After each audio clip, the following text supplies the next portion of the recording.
This is the dash camera I'm installing in my car. It's made by Azdome. It's the DAB211, and it's high def. It's got a whole bunch of cool features to it. I was sent this to review by Azdome, and I'll open it up and see. I've already opened it and read the instruction manual, obviously, or else I wouldn't know anything about it. But it's nicely packaged, kind of like an iPhone.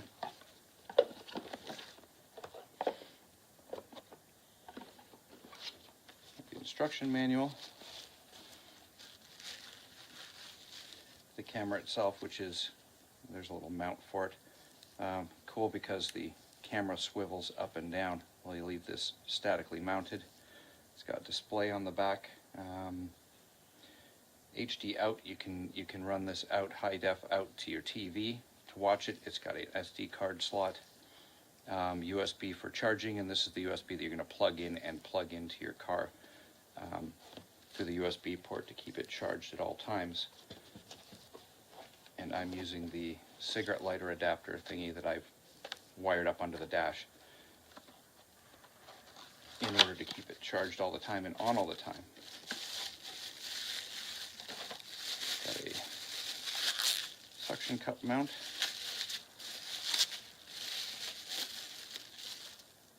I guess that kind of goes in there and locks in place. I have that backwards though, I'm assuming. So the suction cup mount. I have the USB cable, charge cable. Oh, it's nice and long. Looks like it's about 3 or 4 meters long, so it's going to be plenty to get from, oh yeah, plenty to get from up on top of the dash, up by the rear view mirror, and then down to where I'm charging it from. There's a little stylus for something. Actually, I'm not sure what that is. Little stickers, these little stickers with a wire holder in it. You'd stick these on wherever you want and then clip the wire into it if you're going to be using those, which I'm not. This is the HDMI to, this is the smaller USB to micro USB cable for in your home. Here's another mount. This is a shorter, smaller mount for mounting stick-on onto the dash if you want to mount it on the dash. And if you don't have one, nice. A USB cigarette lighter charger, a dual one. I won't be needing that. But let me tell you some of the things this does do. This has a G-Shock sensor, so you can adjust it to different positions. I think there's 4 different settings. So it'll automatically come on if there's a shock, and it will, like if there's a collision or something from the G-Shock, it will sense that and it will record a certain amount of time, which you can set 1 to 5 minutes, I think it is, and then lock that that piece of video. It will lock it so you can't automatically delete it. It'll be locked and it won't be overwritten. It has lane avoidance. It detects the white lines on the lane, and it can warn you if you veer in or out of your lane.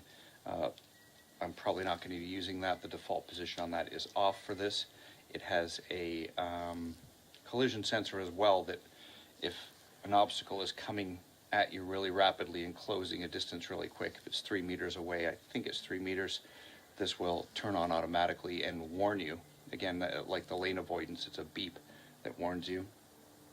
There's also another one on there, a little weird one. It's kind of when you're at a stoplight, I guess, for, yeah, you're at a traffic light for when people are texting, I would guess, and not paying attention when the car in front of you takes off. Kind of beeps at you and tells you, hey, the car in front of you took off, time to go, which is, again, kind of neat. It has a parking sensor, so if it detects vibration when you're parked, the car is off, and you're parked, there's a vibration, say someone hit your car,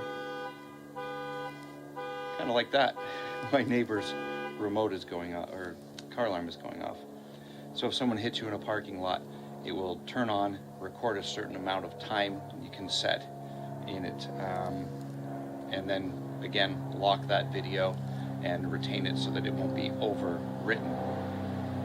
The normally, as most dash cams do, you put the SD card in and it continues to record in chunks, which you can, I got a plane going over, in chunks, like 1 minute, 2 minutes, 3 minutes, 5 minutes, whatever you set it at, and it can, and then it records one, stops it, then starts something, another one, and once the card is full, it starts over again, and then overwrites all the old ones until you decide to save one.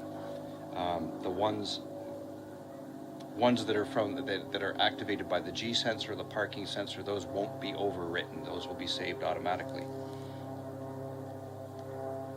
So I don't know what else I can tell you about it. I'm going to try it out in my car for a day or two, and I'll let you know how good it is. Again, it's HD. Actually, it's Ultra HD. I think the maximum resolution. Another plane? Are you kidding me? Let me check. There's 2560 by 1440, 13 frames per second, and 1920 by 1080, 13 frames per second. So those are both high def. A lot of the cameras I've had in the past were 480p. 720 was the best one I had, and 720 is a really good resolution for a dash cam. But 1420 or the 2460, that's just, you know, mind-boggling. So I'm going to install this, use it for a few days, and then obviously near the end of this video I will show you the video, some of the videos, so we can see the quality of it and see what it looks like. A little lens cap, plastic lens cap, a little sticker, I better make sure to remove that. But I think I did charge it already when I took it out, so let's put the power on.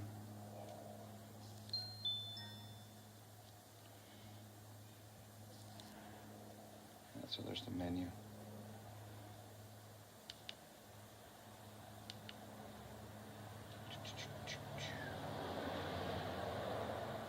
Yeah, all the menu options are in there. Obviously, if you get this, you're going to read the... oh, and you can turn voice on and off, so it's not recording your voice, or it is recording your voice, whichever one you want. Generally, most of us don't want our conversations in the car being recorded all the time. So again, I'm going to set this up, put it in my car. I'll show you a quick, once I've got it installed, I'll show you what it looks like in the car, and then show you some video once it's all, once I've used it for a few days, and show you some examples of the video that it actually takes. And thank you for watching.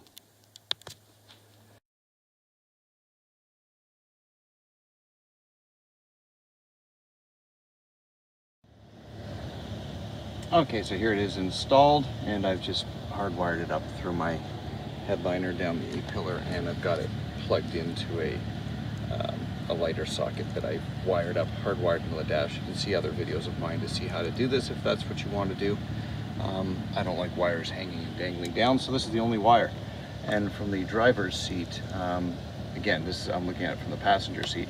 From the driver's seat, this is hidden behind the mirror. I don't need to be viewing the video while I'm driving, and I don't want it in my way, so it's right behind the mirror. It's not anything that's in my way.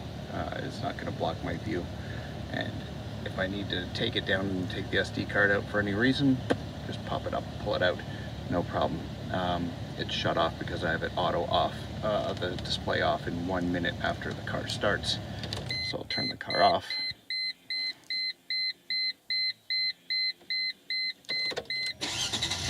Start the car again, it automatically comes on, and it will stay on for 1 minute. And I also forgot to mention, you see the little, you can see it's got the date, the miles per hour, the time. It's GPS enabled, so it's got GPS time and date stamped on there. And see, it's recording right now, so it's automatically recording.